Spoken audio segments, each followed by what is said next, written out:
नमस्कार, मी देवयानी वरसकर. वकील कट्टा हा एक वेगळा कार्यक्रम आज आम्ही आपल्या दर्शकांसाठी घेऊन येत आहोत.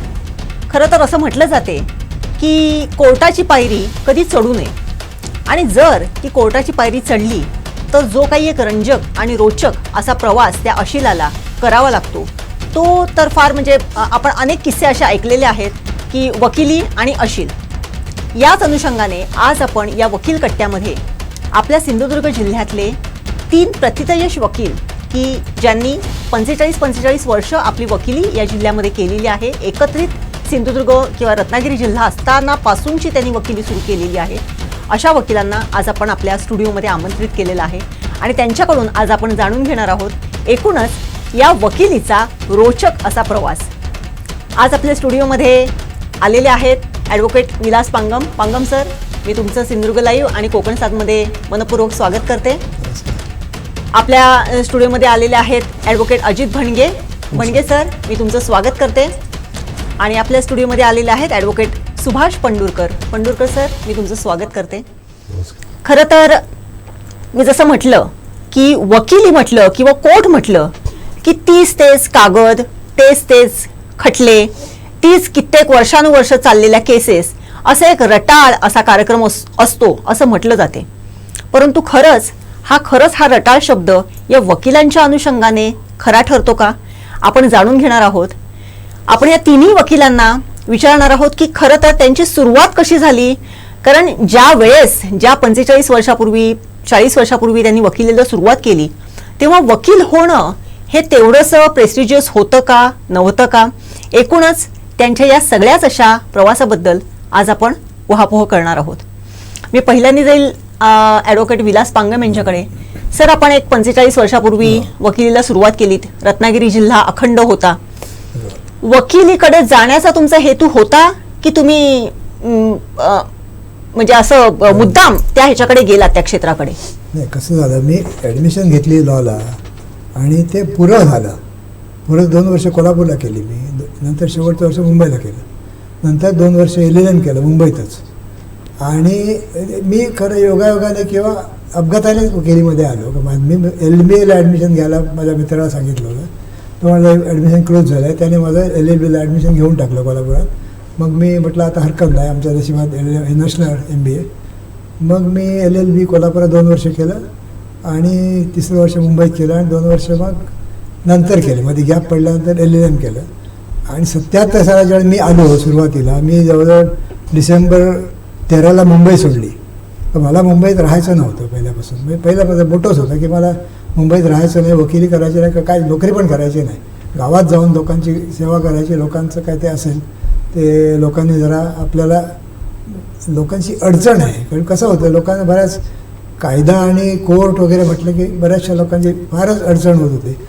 आणि पैशाकडे न बघता मी वकिलांची कामं अशी केली की सुरुवातीलाच माझ्याकडे एक नारळ चोरीची केस होती, फौजदारी केस. त्याच्यामध्ये मी त्याला सुटला, तो आरोपी सुटला. पण तिथून जी सुरुवात झाली माझी, म्हणजे सुरुवातीला मी आलो त्यावेळी संप चालू होता. 51 दिवस जो शासकीय कर्मचाऱ्यांचा संप चालला 77मध्ये, तो काहीतरी जानेवारीमध्ये संपला.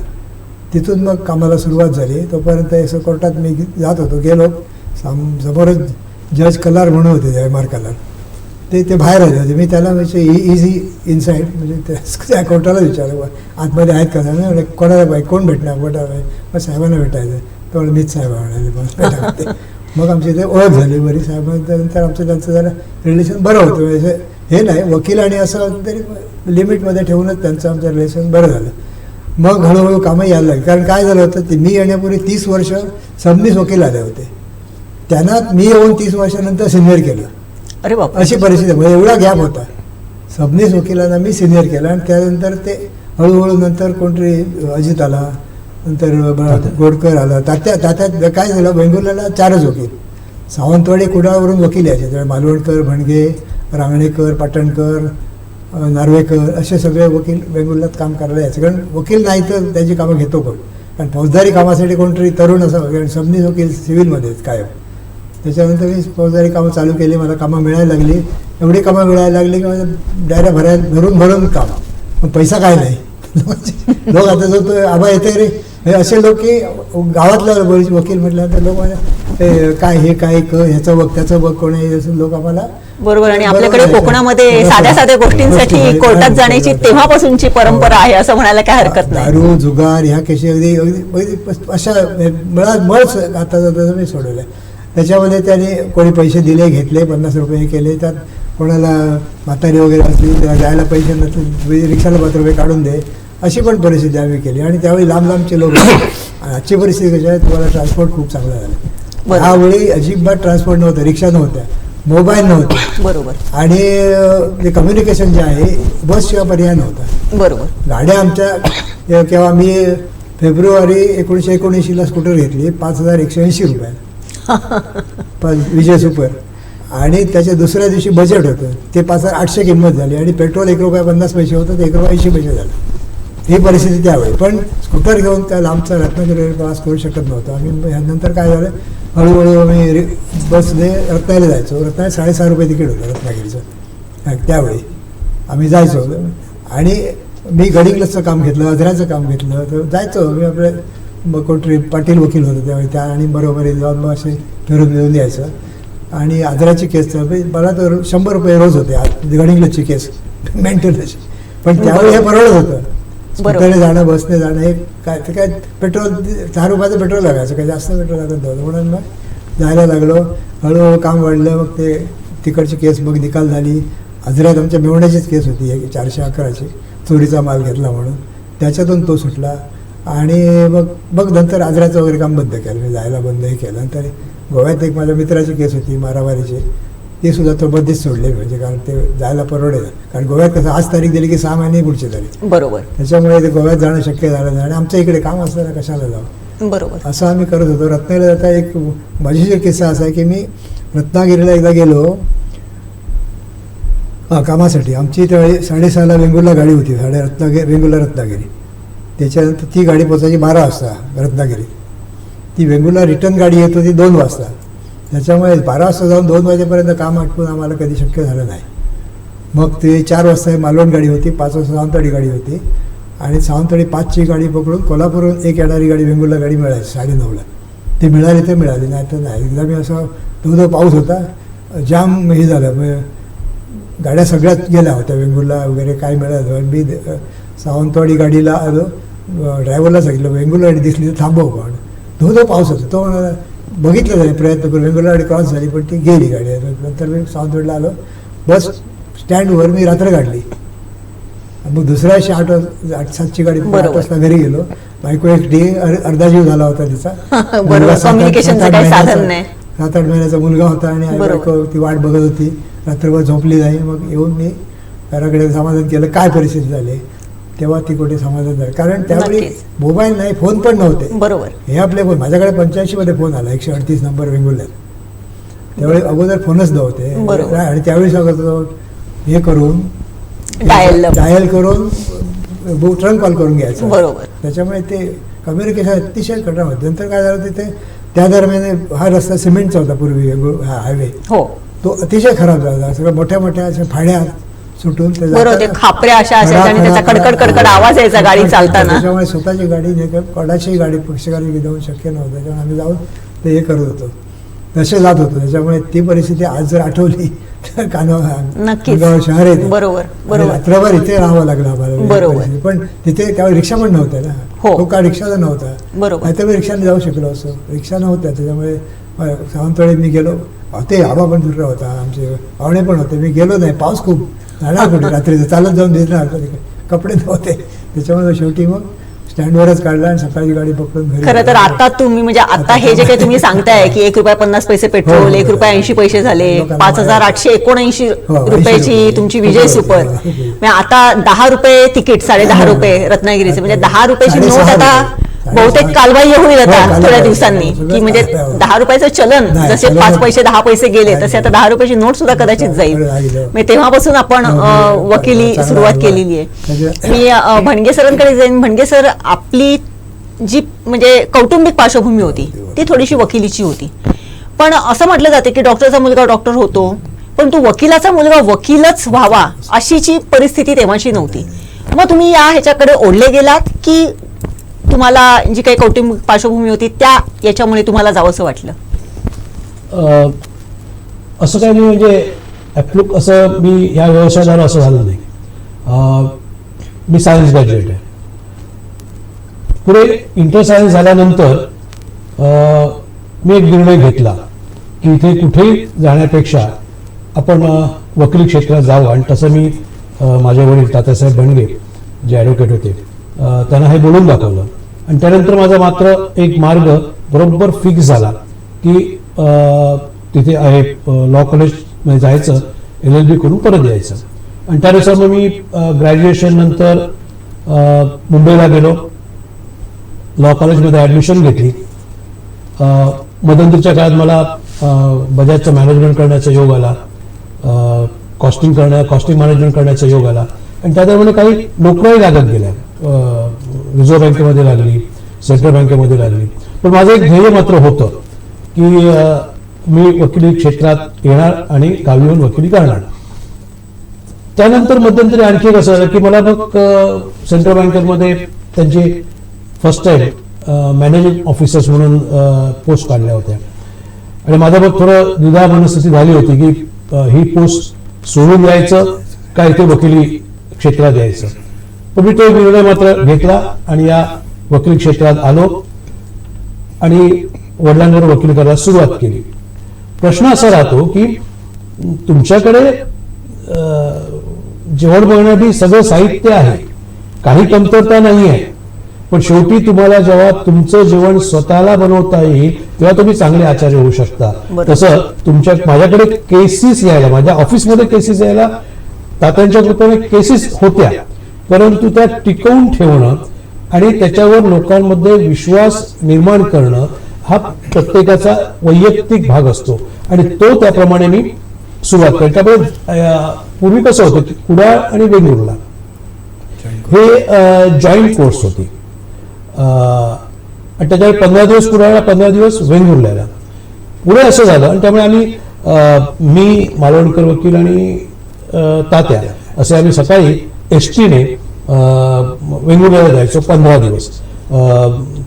हे सेंट लुक्स हॉस्पिटलकडे तिथे ती गाडी थांबायची आणि तिथून आम्ही 1.5 ते 2 किलोमीटर कोर्टाकडे चालत जायचो. पण एक मात्र होते आम्हाला की संध्याकाळी आम्ही जे कुडाळवरून वकील येत होतो तर रिस्ट्रिक्शन्स मात्र जजेसचे नव्हते. आम्हाला बरोबर 5-5:30ची जी गाडी पकडायची होती त्याच्या अगोदर आमच्या बाबतीतलं कोर्ट संपलं. आता सगळ्यांच्या बाबतीतलं कोर्ट संपलेलं असायचं. आम्ही ते परत यायचो, तीच गाडी पकडायचो. ती गाडी वेंगुर्ल्या ST स्टँड पासून मुलांनी भरून आलेली असायची. त्यात मग आमचे मालवणकर वकील ते इंग्लिश हॅट घालून पुढे जायचे. पहिल्या 5 रांगेत ती मुलं दाटीवटीने बसलेली असायची आणि त्याने पहिला प्रश्न मालवणकर वकील विचारायचे, अरे काय चालल्यात मठात, मठात काय चालल्यात. ती बिचारी ती 3 सीट आम्हाला खाली करून द्यायची. पुढे असं झालं की आम्ही चढलो की 3 खाली असायच्या. थोडं एक वेगळं वातावरण होतं. त्यावेळेचे जजेसही तसे होते, सांभाळून घेणारे होते. प्रत्येक जण प्रत्येकाच्या अडीअडचणी सांभाळून, आणि त्याप्रमाणे आम्ही सुद्धा तेवढं काम देतो होतो. माझ्या बाबतीतला एक किस्सा होतो की मी नोकरी सोडून इथे आलो. म्हणजे त्याच्याकडे त्यावेळी मला पगार चालू होता आणि अशा असताना मी एकदम झिरोवर आलो होतो. काही महिन्यानंतर मला थोडं असं वाटायला लागलं की काय करावं, म्हणजे हे मला कितपत झेपेल पुढे करण्यासाठी वगैरे वगैरे. आणि हे कोणीतरी माझ्या वडिलांच्या म्हणजे तात्यासाहेबांच्या लक्षात आलं आणि त्यांनी कानावर घातलं LV देसाईंच्या.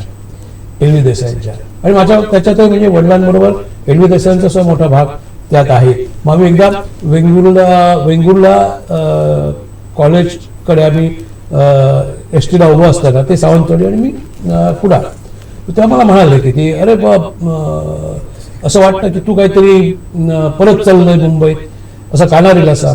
आणि त्यांनी मला थोडं बौद्धिक दिलं, ब्रेनवॉश केला. ते म्हणलं की इथे आल्यानंतर तुला जे सॅटिस्फॅक्शन मिळते, तुला याच्यातले पैसे मिळतील, इथे तुला थोडा वेळ लागेल, काळ लागेल, पण तुला जे सॅटिस्फॅक्शन मिळेल ते मात्र तुला इतर ह्याच्या आणखी तुला कुठे मिळणार नाही. आणि त्यानंतर मात्र मी म्हणजे स्थिरावलो, तो अगदी शेवटपर्यंत स्थिरावलो. बऱ्याच गोष्टी आहेत मजेशीर. आपण जर पुढच्या वेळ असेल तर त्याच्यात आपण नक्कीच. पंढुरकर सर, मी आपल्याकडे येते. जसे हे म्हणाले, पांगम सर म्हणाले की त्यांना MBA ला जायचं होतं. भणगे सर तर सायन्सचे स्टुडंट आहेत, सायन्स ग्रॅज्युएट आहेत.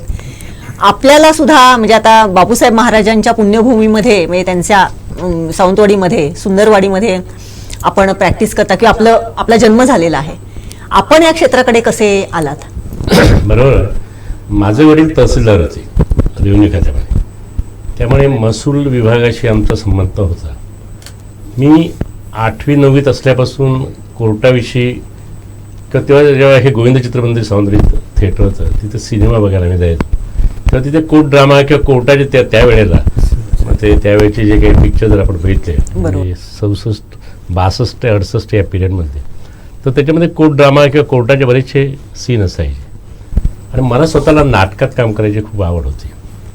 मी बरीचशी नाटकात कामं केली पूर्वी. म्हणजे कॉलेजमध्ये असताना, शाळेत असताना सुद्धा भाऊबंदकी, माझा कुणा म्हणून मी, शांतराव कोट चालू आहे, बरीच म्हणजे इव्हन मी प्रॅक्टिसमध्ये आल्यानंतर मी नाटकात आम्ही कामं केली. इव्हन सावंतवाडीमध्ये अखिल मराठी नाट्य संमेलन झालं, त्याच्यामध्ये शांताकोट चालू आहे, हे 3 अंकी नाटक आम्ही केलं होतं. त्याच्यामधला जो की रोल होता तो मी केला होता. त्यामुळे नाटकामध्ये काम करण्याची मला आवड होती. जेव्हा धारणकरांच्या त्या शाळेमध्ये मास्टर दत्ताराम होता, म्हणजे भाऊबंदकीचा आमचा तिथे हे चालू होता, रिहर्सल चालू होती, तेव्हा मास्टर दत्ताराम रायगडा जेव्हा जाग येते हे नाटक होतं, ते पाहायला आमची रिहर्सल बघायला ते आले.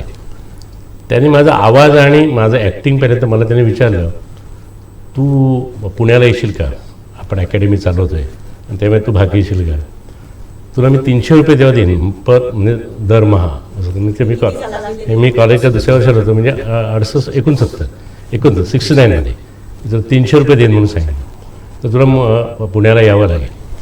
मी घरी जाऊन सांगितलं आहे, पण माझ्या वडिलांनी त्याला विरोध केला. तेव्हा मी सेकंड इयरला होतो कॉलेजच्या. त्यामुळे मी पहिलं पॉलिटिकल सायन्स मी सब्जेक्ट घेतला, कारण मला प्रॅक्टिसमध्ये यायचं होतं. लहानपणापासून मला वकिलीची क्रेज होती आणि त्याच्यामुळे मी ठरलं होतं की मला वकील व्हायचं. त्यापुढे मी आर्ट्सला गेलो, त्यापुढे पॉलिटिकल सायन्स मी सब्जेक्ट घेतला आणि त्यापुढे मी BA केलं. त्यानंतर मी लॉ करण्यासाठी गोव्यात गेलो. तेव्हा मी पहिला कॉलेजचा स्टुडंट त्या जे सार्वजनिक लॉ कॉलेज आज फार चांगल्या रीतीने काम करतो, त्याचा पहिला स्टुडंट मी 72 सालचा 1972मध्ये. माझ्याबरोबरचे सगळे आता हायकोर्ट जजेस अमुक मी होऊन रिटायर झाले. आणि गोव्याचे जे लिडिंग प्रॅक्टिशनर होते, तर ते काही वारलेही ते दासकाम होता मुक्त म्हणून, ते माझ्याबरोबर माझे सहकारी होते. इव्हन तेव्हा आम्हाला नानी पारखेवाले शिकवायला यायचे, राम जेठमलानी शिकवायला यायचे, सेठना शिकवायला यायचे, नेरुरकर म्हणून सिनियर मोस्ट जे होते ते प्रिन्सिपल होते. त्यामुळे साळगावकर शेठजी गोव्याचे तेव्हाचे, म्हणजे त्यांना ते आवडतं बालक असल्यासारखं त्यांनी ते कॉलेज घेतलेलं होतं. आणि ते सगळे फ्लाईटने यायचे हे मोठमोठे इमिनियंट लॉयर्स, आणि ते आम्हाला शिकवायचे. तर मी पणजीमध्ये जाऊन लॉ केलं आणि त्यानंतर मी प्रॅक्टिस माझी इथं 77ला पांगम डिसेंबरमध्ये आले, मी जूनमध्ये आलो आणि जूनपासून प्रॅक्टिस सुरू केली. आता तुम्ही म्हटलं की सावंतवाडी संस्थान असल्यामुळे ह्या शहराला फार मोठा असा इतिहास असल्यामुळे इथला जो बार होता, ह्या बारचं फार मोठं म्हणजे म्हटलं की सावंतवाडीचे वकील सगळीकडे जायचे. किंवा भणगे तेव्हा इथं सावंतवाडीचे राहत होते. त्यामुळे सावंतवाडीचे वकील हे संपूर्ण डिस्ट्रिक्टमध्ये म्हणजे रत्नागिरीला जायचे, बाजूच्या कोल्हापूरला जायचे, बेळगावचे वकील इकडे यायचे संस्थांच्या काय किंवा संस्थांचं कोर्ट हायकोर्ट इथंच होतं, डिस्ट्रिक्ट कोर्ट इथंच होतं, जिथं आज आमचं कोर्ट इथं आहे तिथं डिस्ट्रिक्ट कोर्ट होतं. त्यामुळे तेव्हा सगळे वकील म्हणजे इमिनियंट लॉयर सावंतवाडीमध्ये होते आणि ते सिनियर मोस्ट होते. तर मी जेव्हा प्रॅक्टिसमध्ये आलो तेव्हा तिथं 13च वकील होते, दिलीप नारेकर 14वा आणि मी 15वा. त्यामुळे एवढं आज इथं 250 बार आहे सावंतवाडीमध्ये. सावंतवाडी आज 250 बार आहे, पण मी जेव्हा आलो तेव्हा मी 15वा वकील होतो. तर अशा रीतीने या शहरामध्ये आणि या शहराच्या तेव्हा संस्थान असल्यामुळे फार मोठी परंपरा असल्यामुळे आमच्याकडे जी आता जी इतर लायब्ररी जी आहे या कोर्टामध्ये सगळी अगदी IC इंडियन केसेस आहेत, ILR आहेत, BLR आहेत, फार जुने 100 वर्षापूर्वी ते 100-150 वर्षापूर्वीचे सगळं लॉ बुक्स या ठिकाणी आहेत. त्यामुळे समृद्ध म्हणजे रायसाहेबांच्या वेळेपासूनची म्हणजे कुठचे पंचम खेमराज त्यांच्या वेळेपासूनची लायब्ररी आहे. तर त्याच्यामुळे मी वकील झाल्यानंतर मी 77मध्ये आलो. यांनी माझी आता जे देसाई वकिलांचं नाव घेतलं ते माझे सिनियर होते आणि त्यांचा मुलगा ॲडव्होकेट सुभा देसाई ते आता वारले, तोही त्याच्यानंतर 1 वर्षाने प्रॅक्टिसमध्ये आला. पण मी आल्यानंतर 1 वर्षाने LV देसाई आजारी पडले आणि आजारी पडल्यानंतर मिरजेला त्यांना ॲडमिट करण्यात आलं. त्यांनी मला बोलून घेऊन सांगितलं कारण तेव्हा सावंतवाडी कॉलेजला ते मर्कंटाईल लॉ हा सब्जेक्ट शिकवायचे. कॉमर्सच्या थर्ड इयरला शेवटच्या वर्षाला तो बिझनेस लॉ किंवा मर्कंटाईल लॉ हा सब्जेक्ट होता. तर त्यांनी मला बोलून घेतला, त्यांनी मला सांगितलं तू राजवाड्यात जा, रायसाहेबांना भेट, मी जो सब्जेक्ट शिकवतोय तू शिकवायचा. त्यामुळे त्याची पुढची 5 वर्ष मी सावंतवाडी कॉलेजला मर्कंटाईल लॉ हा विषय शिकवला 1982-83पर्यंत. मी सकाळी 8 वाजता जायचो धावत धावत, टाय लावून त्या मुलांसमोर पाऊण तास लेक्चर द्यायचो, परत 9 वाजता येतो आणि तेव्हा पक्षकार यायचे. पण नंतर ते शक्य होईना 5 वर्षानंतर मग हळूहळू मी सोडले. पण तेव्हा रायसाहेबांनी मला विनंती केली आणि तेव्हा रायसाहेबांनी मला 800 रुपये पगार 1979-80मध्ये दिला. आणि तेव्हा मी 5 वर्ष या कॉलेजलाही लेक्चर म्हणून काम केलं. आणि हळू LV देसाई होते, दुसरे अनंत सदाशिव पंडित म्हणून आमच्याकडे सिनियर ॲडव्होकेट तेव्हा सावंतवाडीत होते. अनंत सदाशिव पंडित होते, पाटणकर होते, नार्वेकर होते, रांगणेकर होते, देसाई होते, असे सिनियर ॲडव्होकेट्स होते. त्यामुळे त्यांचं सगळं ते बघण्याचा आणि त्यांचे काम करण्याची पद्धत, भणगे साहेबांचे जे वडील तात्यासाहेब होते ते होते यायचे. त्या ह्या सर्वांना जवळून पाहण्याचा योग आला आणि त्यांचा खूप त्यांच्या ज्ञानाचा, अनुभवाचा, त्यांच्या नॉलेजचा मला खूप उपयोग झाला. आणि त्यामुळे पुढे प्रॅक्टिसमध्ये कुठे काही प्रॉब्लेम झाला नाही, कारण मला चांगले सिनियर ॲडव्होकेट असं पंडित आणि LV देसाई मिळाले. आणि त्यांचा मुलगा माझा मित्र असल्यामुळे त्यांचीही कामं मी बघत होतो. आणि त्यामुळे ह्या रत्नागिरीपर्यंत रोज म्हणजे एक दिवस अडकून जाण्याचा तेव्हा योग आला. अशा रीतीने ती सुरुवात झाली. बरोबर, नक्कीच. आपण तिघांनी सुरुवात केली, प्रॅक्टिस सुरू झाली. खरं तर तुमचा अनुभव होता मला, म्हणजे ॲक्च्युली रत्नागिरीचा तेव्हाचा जिल्हा, रत्नागिरीमध्ये तेव्हा कोर्ट होतं, जिल्हा कोर्ट होतं, इथून तुम्ही रत्नागिरीला जात असत. अनेक इरसाल पक्षकारांच्या कथा आपण वाचतो, ऐकतो अजूनही तेव्हाच्या, आणि त्या फारच रंजक आणि रोचक अशा आहेत. बणगे सर, मी तुम्हाला विचारेन की तुमचा काय अनुभव आहे रत्नागिरीला जेव्हा तुम्ही प्रॅक्टिस करत होता किंवा इथून तिथे जात होतात? हा जो काही इरसालपणा पक्षकारांचा होता किंवा अशिलांचा होता, फार तेव्हा त्या गाजलेल्या होत्या, कथा सुद्धा फार गाजलेल्या होत्या. तुमचा अनुभव काय आहे?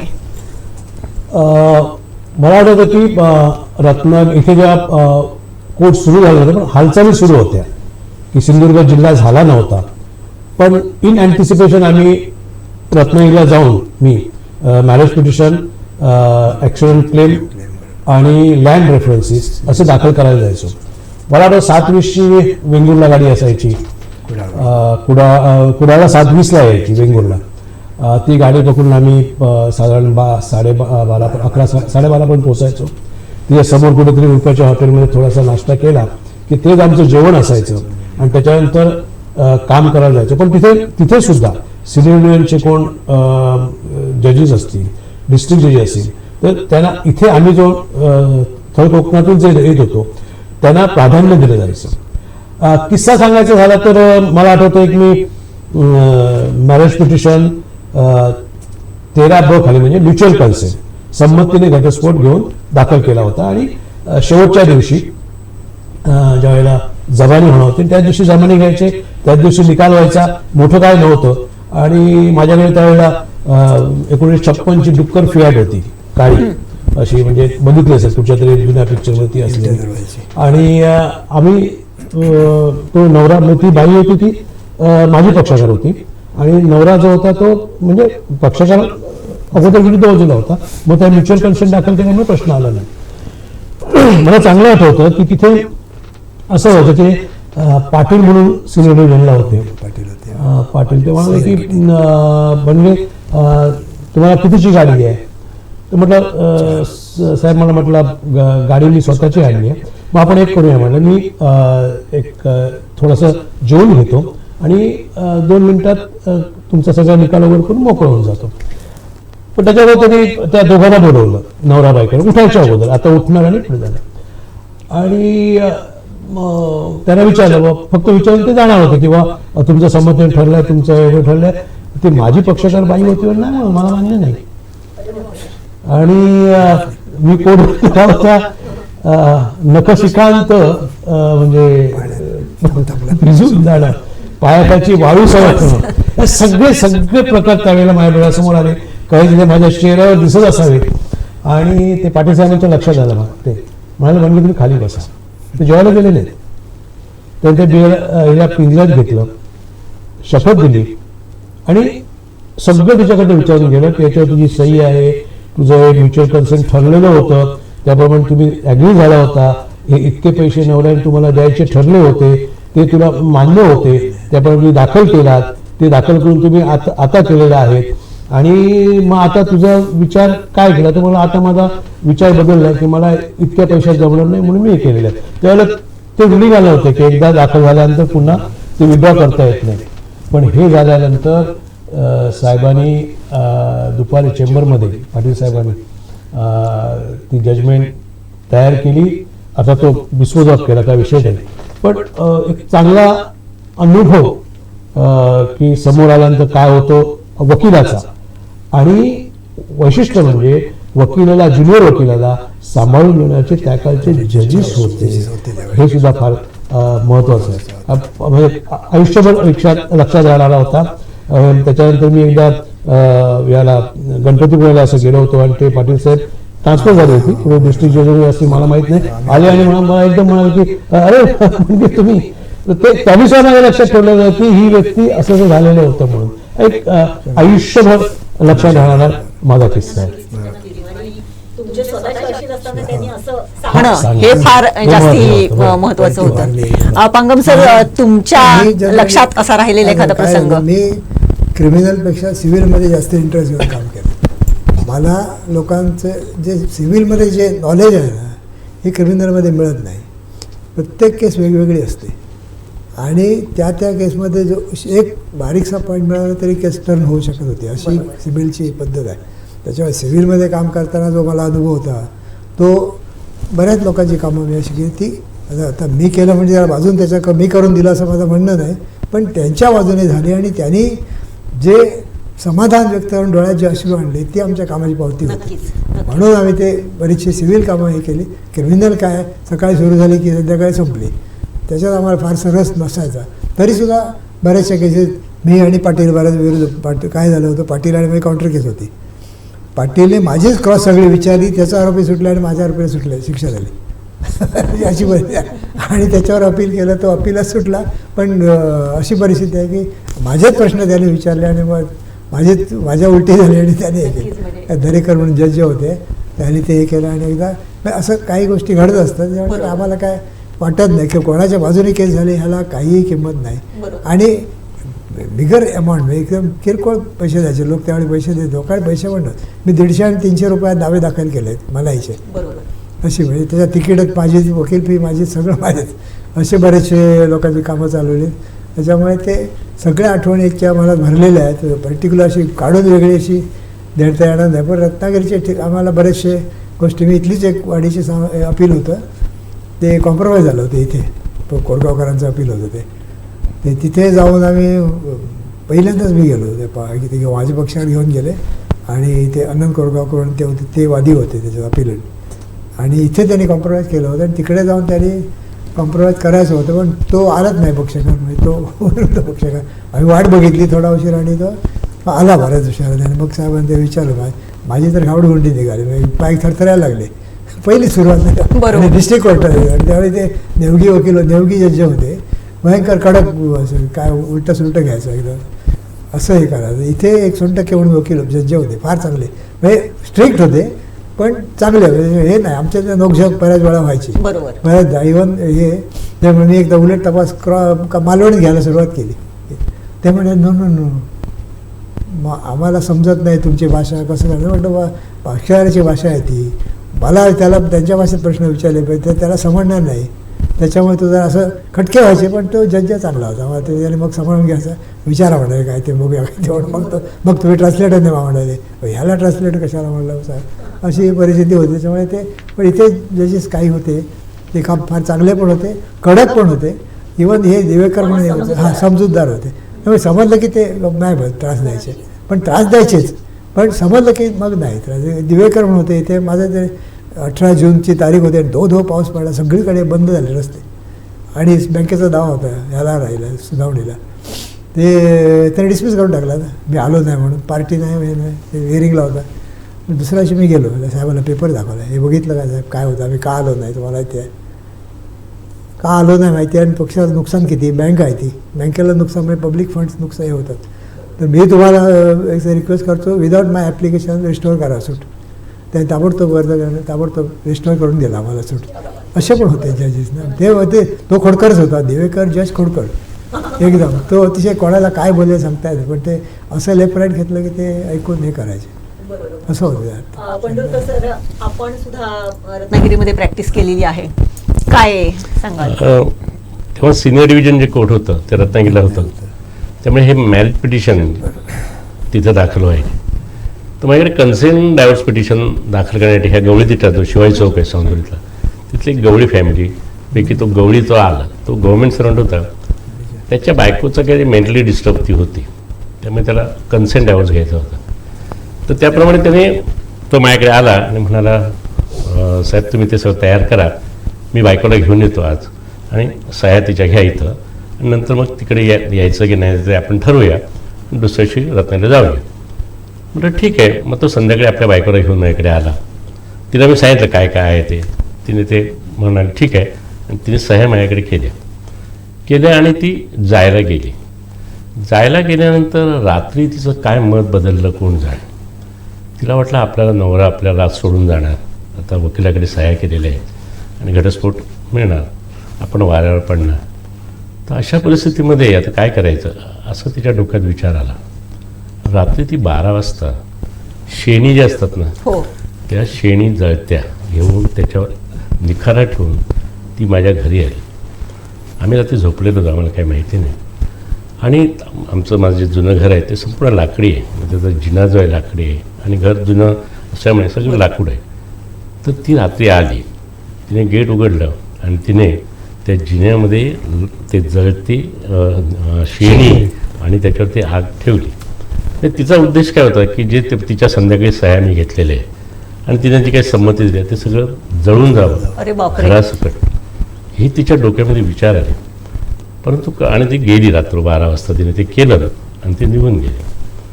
सकाळी जेव्हा आम्ही उठलो तेव्हा माझ्या वडिलांनी जाऊन ते दरवाजा उघडला आणि जाऊन बघता तर शेणी विजलेल्या होत्या, आग लागली नाही.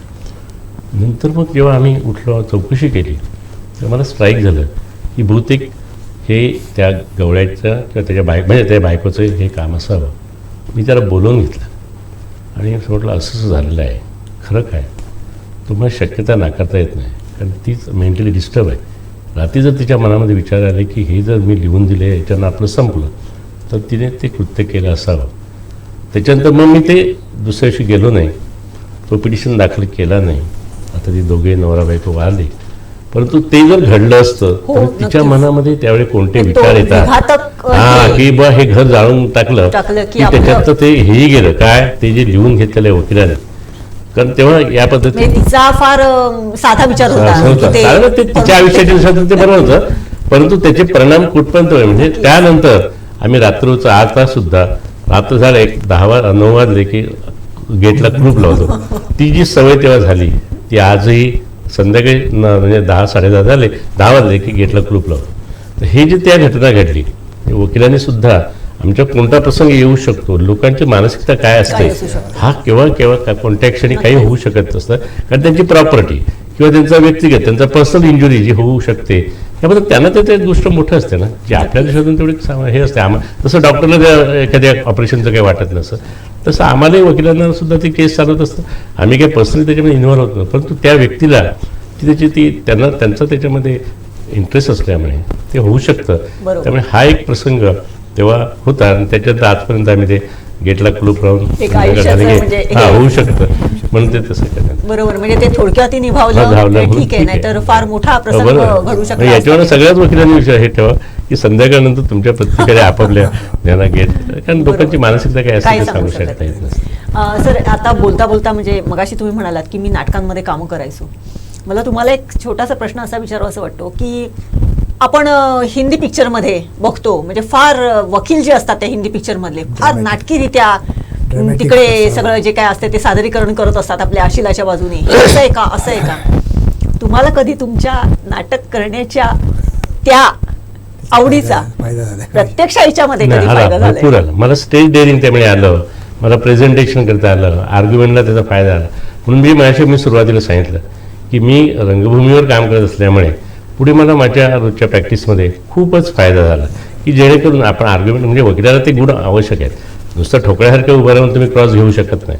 म्हणजे माझी यांनी सांगितलं मारवणीमध्ये बोलून किंवा बागामध्ये आता सांगितल्याप्रमाणे ते मी त्यांच्या भूमिकेत जाऊन आपणच तू म्हणजे मीच आणि तू एकच आहोत ह्या भावनेने जर तुम्ही केलं तर प्रत्येक वकील हा जर त्याच्यावरती जर गुण असतील कलावंताचे किंवा कलाकाराचे तर त्याचा जरा खूप फायदा आहे, पुढे आयुष्यात होऊ शकतो. त्याच्यामुळे त्याचा फायदा मला झाला आणि जे त्याच्याशी निगडीत आहेत त्या स्टेजशी त्यांनाही त्याचा फायदा होतो. अवश्य असणे गरजेचं आहे असं मला वाटतं. बरोबर. पण सिनेमामध्ये जे आहे हो. खूपच ड्रॅमॅटिक असतं. हां. त्याचा प्रोसिजर नाही, काय नाही, आरोपी केव्हा येऊन जबानी देणार आणि साक्षीदार चालू असताना तो समोर बसलेला असणार, बरोबर. असं दुसरे साक्षीदार बसलेले नाही ते असणार. ड्रॅमॅटिक असते म्हणजे हां. खूपच असते म्हणजे खूपच एका असते. ह्याच्यामध्ये त्या त्याच्यामुळे अनिल ते- कपूर हो. हा होय, विष विष पितो पितो आणि- आणि म्हणजे एवढ्यापर्यंत तिथे दाखवलं जाडवा जाते होतो. म्हणजे लोकांना वाटते वाटतं ह्याने की कोर्टात वकिलाने असं केलं पाहिजे. म्हणजे अशी थोडीशी गैरसमज निर्माण जसं आपण होतो. म्हणाला नाही, की नाही. लोकांची मानसिकता मानसिकता असते. ती सुद्धा कुठेतरी बरोबर. या तसं- गोष्टी सुद्धा त्याला कारणीभूत ठरत ठरवतात. असते त्यांना कोर्टात आले की की बाबा ते- असं असं होऊ शकते होऊ शकते. आणि आपल्याला कोर्टात- वकिलांनी हां, असं करावं असं पण होऊ शकते. कोर्टात आले की त्यांना हे असलं काय दिसत नाही ना.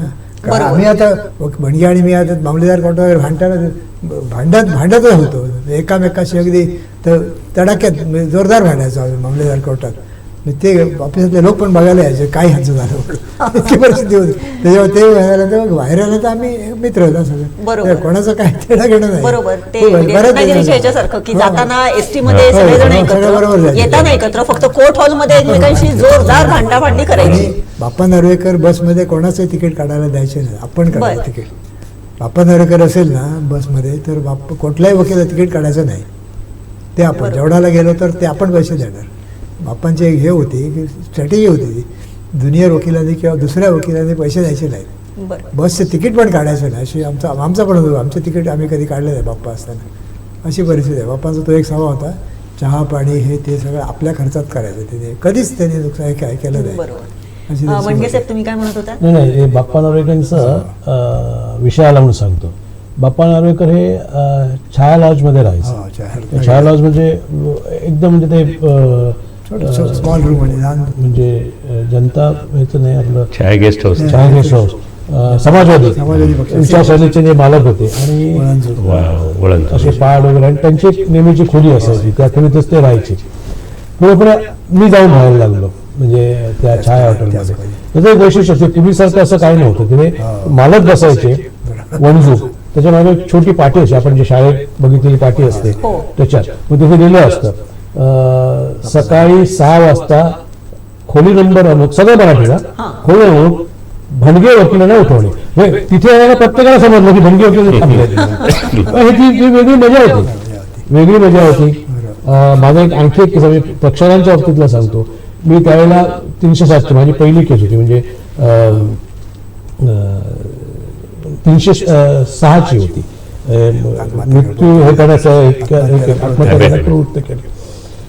तर त्याला 498 वगैरे असा नव्हता आणि मी चालली रत्नागिरीला आणि रत्नागिरीला मला वाटतं पालकर साहेब जे पुढे हायकोर्ट जज झाले त्यांच्या पुढे ही चालली आणि जवळजवळ मला वाटतं त्या तुळस गावाची होती 20 माणसं साक्षीदार म्हणून आली होती. पहिल्या सत्तार आमच्या साक्षी वगैरे झाल्या, सगळी क्रॉस वगैरे मी घेतली, सगळं झालं आणि दुपारी ते ठेवलं होतं आर्ग्युमेंटला लगेच ठेवलं. कारण जनरली आमच्या केसेस संध्याकाळी मोकळे करायचे किंवा दुसऱ्या दिवशी आम्ही एक दिवस थांबलो होतो. तर बाहेर त्या तुळसच्या जी लोक आली होती त्यांची कुरबुर सुरू झाली त्या आमच्या आरोपीला, हे बणगी वकिलांकडे दिलंय का पण ते झील चालयता खरा दिसणार नाही, संध्याकाळी तू गेलोय म्हणून त्यांनी काय चालवलं माका काय खरा दिसणार नाही असा. आणि त्याच्यानंतर पालका साहेब माझं आर्ग्युमेंट सुरू ऐकायला घेतली. एक म्हणतो 10 मिनिटं ऐकलं असणार, ते सगळं बंद केलं आणि मला सांगितलं थांबा तुम्ही, आणि एक साधारण 1-2 तासात त्यांनी तो जजमेंट देऊन ॲक्विटेड स्वाधीन. बर पण हे मला ऐकायला लागलं कारण प्रश्न असा होता की माझ्या करिअरचा प्रश्न होता. जर खरोखर त्याला शिक्षा झाली असती तर निदान वेंगुर्ला ह्याच्यामध्ये माझं म्हणजे वैयक्तिक तात्यांचं नाही, तात्यांचं काय तात्यांकडेच भूल केस आलेली होती ती मी चालवलेली होती, तर माझं जे आहे ते मला भोगावं लागलं असतं. म्हणजे खरोखर शिक्षा आले फार वेळ झाला असं परत उभं राहणार म्हणजे सुद्धा या सुद्धा गोष्टी येतात. म्हणजे सोनटके साहेबांचं नाव सांगितलं, म्हणजे वर बसल्यानंतर बोलताना अगदी विक्षिप्त बोलायचे.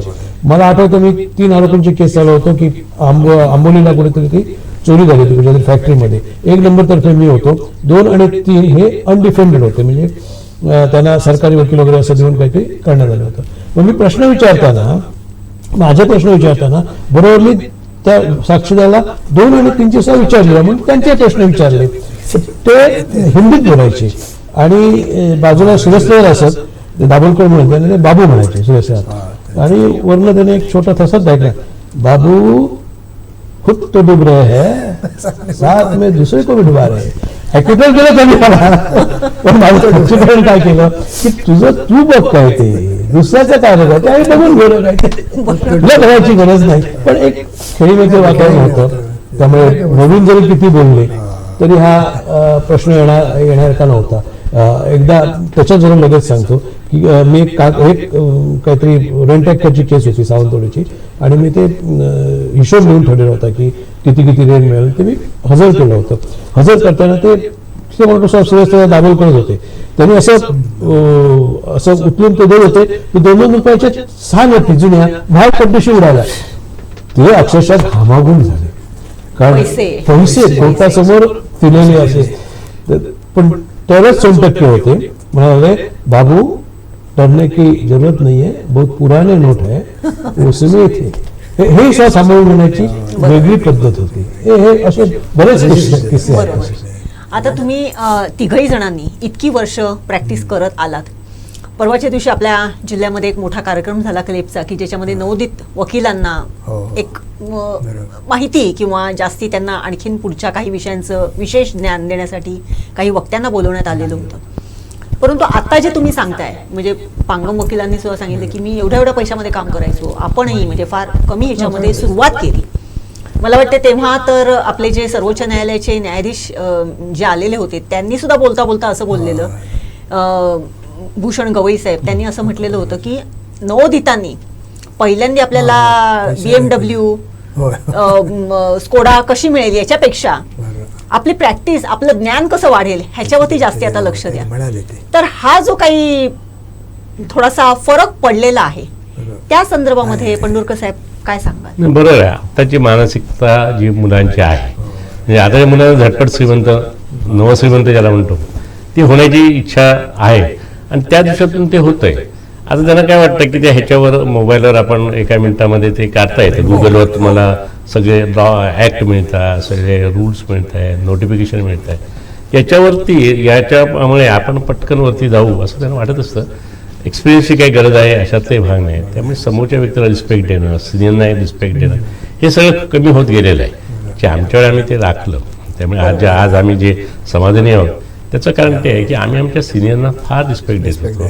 आणि आजही त्यांचं म्हणजे आठवण काढणे, आता ते त्यांनी नार्वेकरांचा विषय काढला, देसांचा काढला, भणग्यांचे वडील किंवा त्यांनी सबनीजिमने ज्या वेगवेगळ्या वकिलांचं नाव घेतलं, हे फार मोठी माणसं होती आणि त्यांना आम्ही अजूनही रिस्पेक्ट देतो. त्यामुळे अजूनही आमचे पाय जमिनीला आहे आणि ते राहणंच गरजेचं आहे. ते आज सिनियर लोक सुद्धा ज्युनियरना त्यावेळी मान द्यायचे. बरोबर. मीही सांगतो, मी क्रॉस घेत होतो, मालवणकर ती अशी क्रॉस केस होती.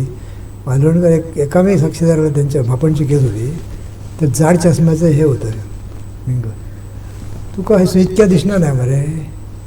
मग ते लांब होता, ॲक्सिडंट इथून खूप 10-15 फुटावर होता. तो ह्या इतक्यात दिसता, मला पुढचा दिसणार नाही. ते असं तो प्रश्न, अरे खैसून काढता एक तो मालवणकर म्हणा, खैसून काढतो तो एक असे मालवणकर ते त्यालाच ॲप्रिशिएट करायची होती. रांगणेकरांबरोबर एक जागा बघायला गेलो आणि ते एक तो पलीकडचा मनुष्य आपली भिंत ठोकतो आणि माझी भिंत खराब करतो अशी त्याची केस होती. त्याने आणि पैसे घेतले होते दावा दाखल. म्हटलं रांगणेकरला विचारलं मी, ह्याची इकडून फुटली आहे, पण जर त्याने कमिशन नेमलं तर बघितलं तर त्याची पण फुटलेली असायला पाहिजे ना. रांगणे बरोबर सांगते बरं तू, त्याचे पैसे परत दिले आणि केस घातली नाही त्याने. अशी परिस्थिती, एवढंच होते मान द्यायचे, अशी परिस्थिती आमची त्यावेळी. असे संबंध नव्हते ज्युनियर सिनियर सगळे, आम्ही एकत्र बसून चहा पाणी हे घ्यायचं. आताची परिस्थिती कशी आहे, ज्युनियर वकील लगेच रिस्पेक्ट देत नाहीत. पण माझ्या कारकिर्दीत बरेच जवळ 85 पासून माझ्याकडे 94 पासून ज्युनियर आले बरेचसे. इवन क्लार्कला सुद्धा मी माझ्या ह्याच्या आबाचा क्लार्क जो होता तो माझ्याकडे नंतर आला प्रभू म्हणून.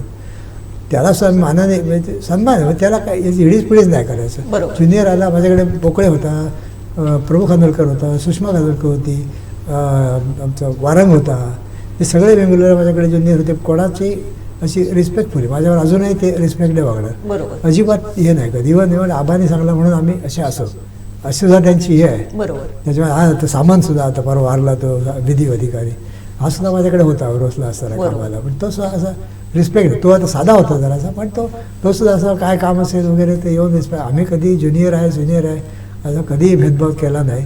त्याच्यामुळे तुम्ही या, विचारा काय ते, पण त्याला सल्ला द्यायचं आणि व्यवस्थित सल्ला द्यायचा, नुसता सल्ला द्यायचा नाही. बरोबर. कारण थोडं योग्य क्रिकेट, सल्ला द्यायचा. काही लोक क्रिकेट सल्ला देतात, तसा बरोबर. सल्ला नाही, व्यवस्थित सल्ला हे दे ते करून ते रुलिंग बिलिंग काढून किंवा ते सांगत होतं. पंढरकर सर, जसं तुम्ही म्हणालात की अजून आमचे पाय जमिनीवरती आहेत. खरं तर इतक्या वर्षांचं म्हणजे तुम्ही तुमच्या सिनियर्सना अजूनही गुरुतुल्य मानता. खरं तर आता ही परंपरा थोडीशी कमी कमी होत चाललेली आहे, परंतु तरीही कारण पूर्वसुरींनी जे काही करून ठेवलेलं आहे त्याच्याच वरती पुढचं चालत असते. या अनुषंगाने जर बघितलं तर आत्ताचे जे नवोदित आहेत त्यांच्यासाठी तुम्ही काय सांगाल? नाही, पहिलं म्हणजे वकिली हे रॉयल प्रोफेशन आहे, हे फार पहिलं महत्त्वाचं आहे. पूर्वीच्या काळी तर हे सांगतील की आम्ही असे आम्हाला म्हणजे गाऊनला खिसा नव्हता, मागे खिसा होता. जो गाऊन जो घातला जातो त्या गाऊनला मागे खिसा आहे आणि त्याच्यात ते पैसे आणून फी आणून द्यायची, त्याने मागायचे नाही, बघायचं नाही. हे अत्यंत महत्वाचं होतं. त्या गाऊनला मागे खिसा होता, वकिलाने फी घ्यायची नाही, मागे काय असेल ते पक्षाने आपली यथाशक्ती टाकायची. ही परंपरा आहे या प्रोफेशनला, त्यामुळे हा प्रोफेशन रॉयल आहे. ही भावना मनात जर बाळगली ना तर सगळं स्मूथ होईल. तेव्हा हे आणि आता कसं जमिनीना किमती आल्या, तेव्हा आलेल्या नव्हत्या. जमिनीना किमती आल्यामुळे आताचा जो मुलांचा दृष्टिकोन आहे तो हा डोंगर, तो डोंगर, ती जमीन, तो समुद्रकिनारा या पद्धतीने बघून तिथं हंटिंग करणं, ते बघणं, तो सर्च घेणं आणि तिथून जे आपण म्हटलं ना, त्यांना BMW पाहिजे, त्यांना ते मर्सिडीज पाहिजे, बेन्झ पाहिजे, हे जे पाहिजे ते हे जे काय चाललंय आता ह्या जिल्ह्यामध्ये किंवा इव्हन रत्नागिरीमध्ये सुद्धा, ते समुद्रकिनारे आणि हे डोंगर आणि या खाणी ह्या बघून त्यांनाही वाटायला लागलं की अरे हे चांगलं आहे की 3 वर्षात आणि 4 वर्षात आणि 5 वर्षामध्ये सुद्धा या सगळ्या गाड्या पायाशी आपल्या लोन घेऊ शकतात. ही जी मानसिकता आहे तो हा जो काय फरक झाला, आम्ही कसं म्हणजे जे मी सांगितलं, आम्ही त्या संस्कारातून आज आलो, त्यामुळे आमचे पाय जमिनीवर राहिले. परंतु आज हा जो दृष्टिकोन आहे की त्या मुलांना जर 5 वर्षाच्यात हे सगळे डोंगर आणि हे नदी नाले जर काय मिळून देत असेल तर साहजिकच त्यांना बाकीच्यांना रिस्पेक्ट द्यायची गरज नाही. जो आज आम्ही जी प्रॅक्टिस केली सिव्हिल क्रिमिनल टेनन्सीमध्ये, जसं कोर्टासमोर जाऊन जे आर्ग्युमेंट्स केलं, केसला दाखले, काय केले, जे काय असेल ते, ती आज त्यांना गरज वाटत नाही. आउटडोर शूटिंगच सगळी चालू आहे. आणि हे आज मी बघितलं, आज म्हणजे त्या दिवशी मागे बऱ्याचदा बोलताना सांगितलं की आज आम्ही प्रॅक्टिस करणारे 20 ते 30% आहे. 100 जर वकील बघितले तर त्यातले 20% किंवा 30% कोर्टासमोर ॲपियर होऊन बाजू मांडताना दिसतील फिजिकली. बाकीचे या पद्धतीने कसं लवकरात लवकर काय पत्रात पाडून घ्यावं हा त्यांचा उद्देश आहे. परंतु ते कायमस्वरूपी नाहीये, ह्याचा एक विचार करा, शाश्वत नाहीये आणि हे शेवटपर्यंत टिकणार नाही. म्हणजे आमच्या सिनियर्सने आमच्यावर जे संस्कार घालून दिले तेच सत्य आहे, पण त्याची जाणीव त्यांना अनेक 20 वर्षानंतर 15 वर्षांचं होईल आणि हे सगळं संपणार आहे आणि ते संपणार आहे, त्यामुळे ते काही पदरात पडणार नाही. ही जाणीव 15 ते 20 वर्षांचं त्याला होणार नाही. आज मात्र कळू शकत आणि जर आज आम्ही वेगळे आणि आज आम्ही जर सांगायला गेलो ना तर ते आमच्याकडे मग वेगळ्या ह्याने विचार करायला लागतात, मग तो रिस्पेक्ट संपतो. म्हणून त्यामुळे अलीकडे आम्ही कमी बोलणं हाच त्याच्यामध्ये मार्ग स्वीकारलेला. नक्कीच बरोबर आहे. वणगे सर, भरपूर केसेस तुम्ही लढवलेल्या आहेत आतापर्यंत. आपल्या सिंधुदुर्गामध्ये जर बघितलं तर पर्टिक्युलरली अगदी छोट्या म्हणजे 2 भावांमध्ये एका झाडावरून 1 फुटाच्या जमिनीवरून अशा केसेस वर्षानुवर्ष चालत आलेल्या आहेत. सामोपचाराने त्या दोघांमधलं वितुष्ट संपून त्या केसेस संपवण्याचे प्रसंग तुमच्यावरती कधी आलेले आहेत का? आता तर मी ट्रेन मिलिटरच आहे, बट पांगम साहेब सुद्धा ट्रेन मिलिटर आहे. तर हे आता वर्कआउट होत आहे. प्रॉब्लेम कसा असतो की आमच्याकडे फक्त ज्या वेळेला कोर्टात कुटुंब जेव्हा येतं पार्टिशनसाठी तर त्याच्या अगोदर काही प्रयत्न झालेले असतात. कारण इतकी वर्षाची मंडळी राहत असतात, कुठेतरी बुजुर्ग असतो त्याचं निधन होतं आणि नंतर मग हे वेगवेगळे असे मतभेद होतात आणि पुढे येतात. प्रश्न असा निर्माण होतो, जेव्हा एकदा कोर्टात केस निर्माण जाते, कोर्टात जेव्हा केस जाते त्यावेळेला इगो पॉइंट हा असतो. मग असा प्रश्न येतो की मग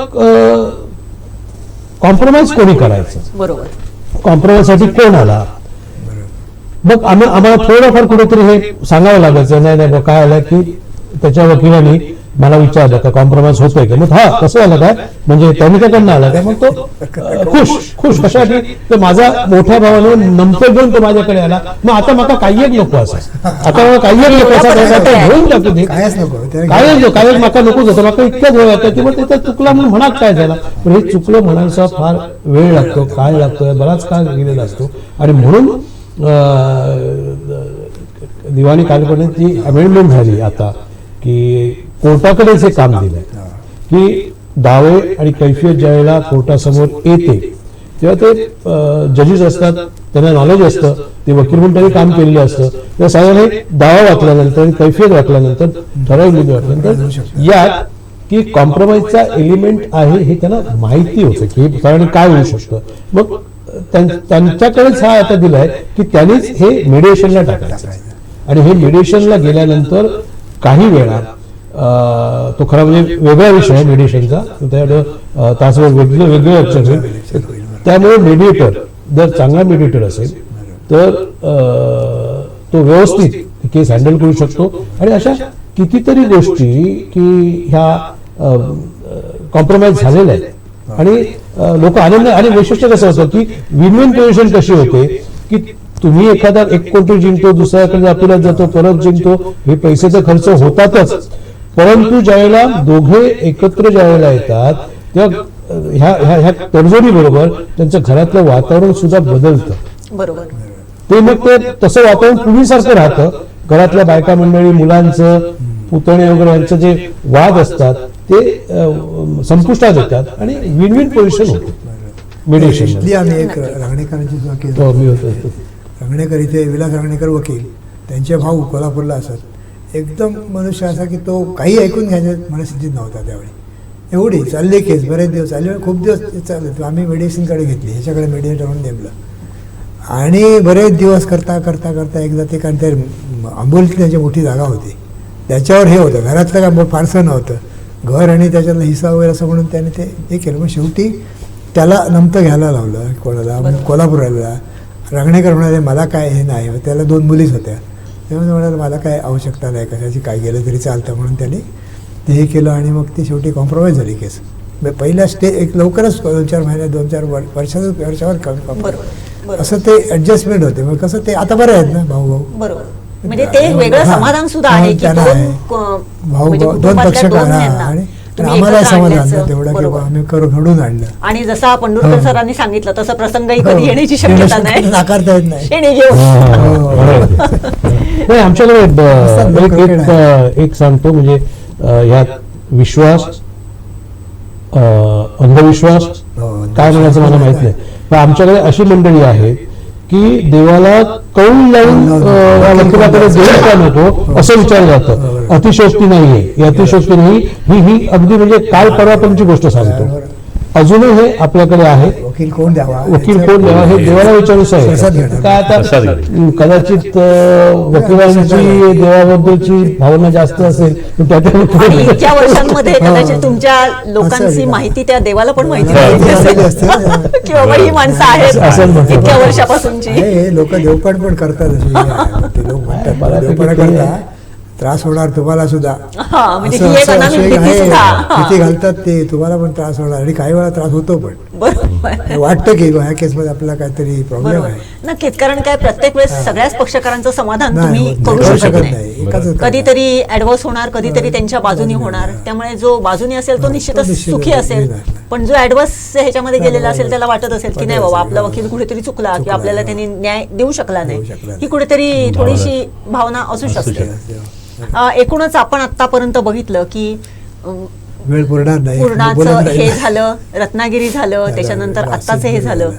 परंतु गेल्या काही वर्षांमध्ये आपला सिंधुदुर्ग जिल्हा हा एका वेगळ्या म्हणजे वकिली आणि सिंधुदुर्ग जिल्ह्यातलं राजकारण याच्यामुळे एक हॉटस्पॉट झालेला आहे. तर याचा संबंध वकिली आणि सिंधुदुर्ग जिल्ह्यातलं राजकारण याचा संबंध कसा आहे, काय सांगाल पंढरकर सर तुम्ही? नाही, बरं आपण म्हटलं तेवढं जाणवतं येतं, जे पूर्वी नव्हतं. म्हणजे तेव्हा मीडियाही नव्हता एवढ्या मोठ्या प्रमाणात, किंवा इतर बाकी ही तुमची इतर काही हे नसल्यामुळे तेवढं ते जाणवत नव्हतं, पण ते आता जाणवायला लागलं आहे आणि त्याचा लोक त्याचा पुरेपूर फायदा उठवत आहे. ठीक आहे, कारण काय जसं जसं आता ॲडव्हान्स होत चाललं आहे, मी मगाशी जे विचार सांगितले ते माझ्या बुरसटलेले जुने असू शकतात जे आजचे लोक म्हणतील, परंतु आताचा हा ट्रेंड जो मीडिया आहे त्याचा फायदा घेऊन ही विचारसरणी बदलत चालली आहे. त्याचे हे सगळं थोडंफार एक 5-10 वर्ष असतं. प्रत्येक जी लाट असते ती काही फॉर द टायमिंग असते, हे शाश्वत नसतं. तो ट्रेंड 5-10 वर्षांनी बदलत जात असतो. तर हे बदलून जाईल. आज ठीक आहे, ज्यांना त्याचा फायदा उठवायचा असेल त्यांनी जरूर फायदा उठवावा. आता कसं आहे, नितेश राणेने अर्ज केला, लगेच मीडिया आला. नारायण राणेने अर्ज केला, लगेच मीडिया कोर्टाकडे गेली. तो कोणतं आर्यन खान त्याचा बेल ॲप्लिकेशन रोज रिपोर्टिंग होत होतं. त्या दरम्यान बाकी गोष्टी होत्या, त्याचं रिपोर्टिंग होत नव्हते. हे कोणाला महत्त्व द्यावं मीडियाने, हे सुद्धा आजच्या दिवसात महत्त्वाचं आहे. पत्रकारितेच्या दृष्टिकोनातून जर बघितलं तर नांदोस हत्याकांड प्रकरण जे होतं ते प्रत्यक्ष मीडियाला कव्हर करण्यासाठी तेव्हाच्या जजनी स्पेशल एक परवानगी दिलेली की आम्ही आतमध्ये बसायचो, आम्हाला वेगळी जागा दिलेली होती. आणि तेव्हापासून ते जे प्रकरण होतं ते मीडियाने फार लावून धरलेलं होतं. त्याच्या अगोदरही एक केस झालेली होती, मला वाटते नेत्रा आणि डायना एक केस तशीच दोडामार्ग मधली कुठली तरी होती, तर ती सुद्धा एक गाजलेली होती. पण नांदोस हत्याकांड प्रकरण हे फार हे होतं. आणि भणगे सर, आपण त्याच्या म्हणजे दररोज ब्रीफिंग वगैरे द्यायचात, आम्ही संध्याकाळी ते झालं की सरांकडे जाऊन संध्याकाळी बसायचो आणि जे काय असेल ते घ्यायचो. आपल्याला काय वाटते की अशी केसेस, नांदोस हत्याकांड प्रकरण आणि आत्ताचे जे काही म्हणजे सिंधुदुर्गातलं राजकारण आणि वकिली याचा कसा काय संबंध आहे, तुम्हाला काय वाटते? एक सांगतो, ज्याला सिव्हिल प्रॅक्टिस आहे आणि इव्हन क्रिमिनल प्रॅक्टिस आहे त्याच्यावर राजकारणी आणि इतर पक्षकारांचा काहीही संबंध नाही. माझ्याकडे वेंगुर्ल्यातून येणारा, सावंतवाडीतून किंवा दोडामार्गातून येणारा, देवगडमधून येणारा पक्षकार हा मी अमुक एका पक्षाचा कार्यकर्त्यापेक्षा पाठीराखा आहे किंवा एका अमुक नेत्याच्या आणि माझे संबंध चांगले आहेत म्हणून माझ्याकडे कोणीही केसेस घेऊन येत नाही. शेवटी प्रत्येक जण आपला स्वार्थ बघतो. आपल्या केसमध्ये यश असायला हवं. तर मग सावंतवाडीत गेल्यानंतर पंढरकर वकील आहेत, त्यावेळेला पांगम प्रॅक्टिस व्यवस्थित करणं, त्यावेळेला प्रॅक्टिस अमुक ठिकाणी आहे, अमुक ठिकाणी गेलं पाहिजे, हे ते ठरवलेले असतात. बाकी हे सगळे वरचं असतं. आणि झालंय कसं आता की इलेक्ट्रॉनिक मीडियाकडे लोकांचा बघण्याचा कल असा असतो की ते सत्य आलेलं आहे असं होतं कसं की त्यांना जे ब्रीफिंग केलं जातं ते खरं आहे का हे बघणं महत्वाचं आहे. की नांदोसाचा विचार करत काय जास्त बोलणार नाही, पण त्यावेळेला तेवढ्या पुरतच आम्ही द्यायचो, एवढ्या पुरतं. त्याचा मग कोण इव्हन सुद्धा त्यावेळेचे प्रिंट मीडियावाले होते त्याचा बाऊ करून आणखी आपण सुजवून दाखवायचे नाही. सूद हा शब्द वापरतो, सुजवून दाखवायचं नाही. आहे तिथपर्यंत झालं की लोकांपर्यंत काय गेलं हे त्यावेळेला येणं महत्वाचं होतं. आणि तो एक फरक आज जाणवतोय की प्रत्येकाला मीडियासमोर येणं बरं वाटतं, नाही असेल कोणाला म्हणजे सगळ्यांना वाटतं. तर त्यामुळे इलेक्ट्रॉनिक मीडियावर जे ह्याचे बाईट्स घेतले जातात त्याची सुद्धा छाननी त्या मीडियाने केली पाहिजे. सांगतोय म्हणून कसं नाही, तुम्ही बघा काय असेल. आता माझ्या बाबतीत मी माझ्या पक्षाच्या विरुद्ध करून कुठचंही बाईट देणार नाही. मी मला तरी वाटलं तरी सुद्धा, पण मी दिलेला बाईट बरोबर आहे की नाही तुम्ही पंढरकर वकिलांना दुसरीकडनं म्हणजे इंडिपेंडेंट भणगेने काल असा जो बाईट दिलेला होता तुमचं मत आहे ते स्पष्ट सांगणार ना काय असेल ते, त्याच्यावर तुम्ही तुमचं ठरवा. आणि तसं झालं तर पण कुठच्याही राजकीय क्षेत्रातील घडामोडींमुळे कुठच्याही जो व्यक्ती जो वकील म्हणजे आज पांगम किंवा पंढरकरने सांगितलं की जे मेहनत घेऊन आजपर्यंत पुढे आलेले आहेत त्या व्यक्तींना तिथे जे ज्युनियर्स आता तयार होतील त्या व्यक्तींना कुठच्याही तऱ्हेचं ह्या राजकारणाचा काही संबंध नाही. अजून मला वाटतं आम्ही तिघेजण अजूनही डायरी ठेवून डायरी म्हणजे जे सायटेशन्स आहेत ती आता तर काही याच्यात वयामुळे जरा कठीण जातं, पण इतकं तरी लक्षात द्यायचं की ही केस आहे ती साधारण डाव्या बाजूच्या खालच्या बाजूला लिहिलेली आहे. की ही जी केस आहे ती उजव्या पानावर मध्ये लिहिलेली आहे, हे इतकं आठवायचं. आता कसं आलंय, त्यात नवीन मुलांचा मी दोष म्हणत नाही, आज त्यांच्याकडे at the tip of the finger तुम्हाला सगळं मिळतं. परंतु एक गोष्ट लक्षात ठेवली पाहिजे की सगळ्यांचा कुठचाही लॉ अगदी परफेक्ट कधीच नसतो. It's an ocean. समुद्र जसं जसं जाणार तुम्ही खोल जाणार तसं तो वाढतच जातो, अंत नाही त्याला. तसं जर तुम्हाला एक गोष्ट माहिती असेल की अशा केस लॉ आहे, तर त्या केस लॉच्या आधारे तुम्ही तुमचा दावा किंवा त्या केस लॉच्या आधारे तुमची कैफियत तुम्ही आता तयार करताय. म्हणजे आणि आता ह्यांचं कसं असं की सगळं झाल्यानंतर त्यात शोधणार काय झालं ते, तोपर्यंत नुकसान होतं. पण त्याच्या अगोदर तुमची त्या तयारी असेल तर तुमचा दावा किंवा कैफियत, ज्याला प्रिडिंग म्हणतो, ते परफेक्ट होतं. त्याच्यासाठी तुम्हाला नंतर नवीन येणारे सायटेशन किंवा इंटरप्रिटेशन हे नंतर बघावं लागतं. हे मुळात आता ह्या नवीन जे वकील आहेत त्यांनी शिकलं पाहिजे. त्यांच्याकडे जे ब्रीफ येतं त्यांना त्यांनी जस्टिस दिला पाहिजे. कारण कसं होतं की मी एक केस घेतली तर ती 5-7 वर्ष चालते, तर मला जी काय फी येणार ती त्या 5-7 वर्षातले जर त्याला भागाकार केला तर मला महिन्याला किती मिळणार. तर त्याच्यापेक्षा मी एक कुठच्या तरी पक्षकाराची किंवा कोणाची जमीन विकून गेली तर मला पर्सेंटेज मिळत आहे, ज्याला मला डोक्याला काही करायची गरज नाही. तिथे जाऊन प्रत्येकाला आज हा अर्ज द्या तो अर्ज द्या करायची गरज नाही. तो इझी मनी जो प्रकार झालेला आहे तो आणि प्रोफेशन मारक थोडासा बऱ्यापैकी ठरायला लागलेला आहे. काही या मंडळी आहेत, profession काही नवीन मंडळी आहेत जी ज्युनियर मध्ये खरोखर चांगली आहेत, अभ्यासू आहेत. कारण एखाद्याचं नाव घेतलं तर लगेच म्हणणार की याचं नाव घेतलं म्हणून नाव घेत नाही, पण चांगली अभ्यासू आहेत. चांगलं प्रिडिंग असतं त्यांचं असतं, आर्ग्युमेंटही कोर्टासमोर असतं आणि कोर्टासमोर नेहमी अगदी सबमिसिव्हच असायला लागतं. बरोबर. हे पुढे जसं म्हणायचं ना की कोर्टाची भीती असता कामा नये, कोर्टाची आदरयुक्त भीती असायला पाहिजे, तरच कोर्टासमोर जे पक्षकार असतात ते सांगतात. अशी किती मंडळी होती की आम्ही असं सांगितलं साहेब, दोन्ही पक्ष सांगतायत की हे अपील तुम्ही चालवा, बदली झाली आहे, पण दोन्ही वकील सांगतात की हे अपील चालवा तुम्ही. कारण खात्री काय असते की इथे येणारा जो निर्णय आहे तो परफेक्ट असणार, योग्य असणार, हे असे सांगण्याचे.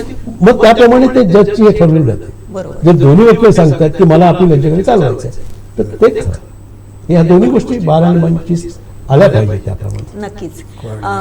आज वकील कट्टा या अनुषंगाने आज आपण सिंधुदुर्ग जिल्ह्यातले 3 ज्येष्ठ विधिज्ञ यांना आपल्या स्टुडिओमध्ये आमंत्रित केलेलं होतं आणि निश्चितच त्यांनी तेव्हापासून म्हणजे त्यांनी प्रॅक्टिस जेव्हापासून सुरू केली तेव्हापासून आजपर्यंतचा एक छोटासा इतिहास आपल्या ओघवत्या शैलीमध्ये त्यांनी आपल्यासमोर कथन केलेलं आहे. त्याच्यामध्ये अनेक गमतीचे प्रसंग आहेत, काही गंभीर प्रसंग आहेत, परंतु तिघांनीही जे काही सांगितलं त्याच्यामध्ये पुन्हा आजची जी काही नवीन पिढीच्या संदर्भात जे काही बोललं जाते त्याच्यावरती तिघांनी एकवाक्यतेने एक सांगितलेलं आहे की आजच्या नवीन पिढीने, आजच्या नवोदितांनी निश्चितच पहिल्यांदी ज्ञानार्जन करण्याची आवश्यकता आहे. आपलं ज्ञान वाढवून आपल्या पक्षकारांना आपण योग्य न्याय कसा देऊ याच्यासाठी जास्तीत जास्त प्रयत्न केला पाहिजे. परंतु कालौघामध्ये काही ट्रेंड बदललेले आहेत, परंतु ते शाश्वत नाही आहेत आणि याचा विचार या नवोदितांनी सुद्धा करण्याची आवश्यकता आहे. खरं तर मी मगाशी म्हटलं तसं काही पूर्वसुरींनी जे काही बनवून ठेवलेलं असते त्याचाच आधार घेऊन आपण पुढे जात असतो. म्हणूनच इतिहास हा नेहमीच आपल्यासाठी महत्त्वाचा असतो. हा जो काही इतिहास आहे त्याच्या अनुषंगाने आपण अनेक पुढच्या गोष्टी करू शकत असतो. त्याच्यामध्ये काही बदल घडवून आपण त्याच्यापासून चांगल्या काही गोष्टी निर्माण करू शकत असतो आणि याचा प्रयत्न या नवोदितांनी नक्कीच करायला पाहिजे असं ह्या 3ही ज्येष्ठ विधिज्ञांचं म्हणणं आहे. खरं तर आज आपल्या वकील कट्ट्यावरती advocate Pangam sir, advocate Bhanage sir आणि ॲडव्होकेट पंडुरकर सर आले. त्याबद्दल मी त्या तिघांचे पुनश्च एकवार संपूर्ण सिंधुदुर्ग लाईव्हचा परिवार आणि कोकण सातच्या परिवारातर्फे अत्यंत आभार मानते. त्यांनी वेळात वेळ काढून त्यांच्या अत्यंत अशा म्हणजे कामं भरपूर असतात त्या याच्यामधून ते आपल्याकडे आले आणि आपल्याला वेळ दिला. त्याबद्दल मी तुम्हा तिघांचे आभार मानते. आमचे सो आभार आहेत, कारण आभार मानतो की नवीन हा वकील कट्टा तुम्ही सुरू केलाय, चांगली गोष्ट आहे. नवीन ज्युनियर वकिलांना सुद्धा त्यांच्या समस्या तुम्ही या कट्ट्यावर जाणून घेऊ शकता, त्यांनाही फायदा होईल, आम्हालाही फायदा होईल. आणि हा चांगला उपक्रम आहे. धन्यवाद. धन्यवाद. कायद्याच्या बाबतीत मी एक आता सांगतो झालं आहे म्हणून तरी सुद्धा काय होतं, कायदा तोच असतो, जजेस इंटरप्रिटेशन वेगवेगळं करतात. नक्कीच. आता काय झालं, 1956 पूर्वीच्या महिलांना कायदा हक्क द्यावा हो. असं एक नवीन हो. ट्रेंड आला. वास्तविक कायदा तोच आहे. 56च्या पूर्वी ज्याचे वडील मयत झालेले आहेत त्या मुलीला हक्क नाही असा कायदा प्रिवेलिंग होतं ते. पण आता ते जाऊन आता त्या ह्याला एकटीच मुलगी असेल तर तिला हक्क लागू होतो असं आता एक नवीन ट्रेंड आला. कायदा तिथेच आहे तिथे, पण बरोबर. इंटरप्रिटेशन बदलत जातं, बरोबर. अशी परिस्थिती आहे. नक्कीच नक्कीच. कायदा बदलत नाही कधी, कायदा तोच आहे, इंटरप्रिटेशन बदलतं नक्कीच. असा प्रकार आहे. तर धन्यवाद. आभार आपला.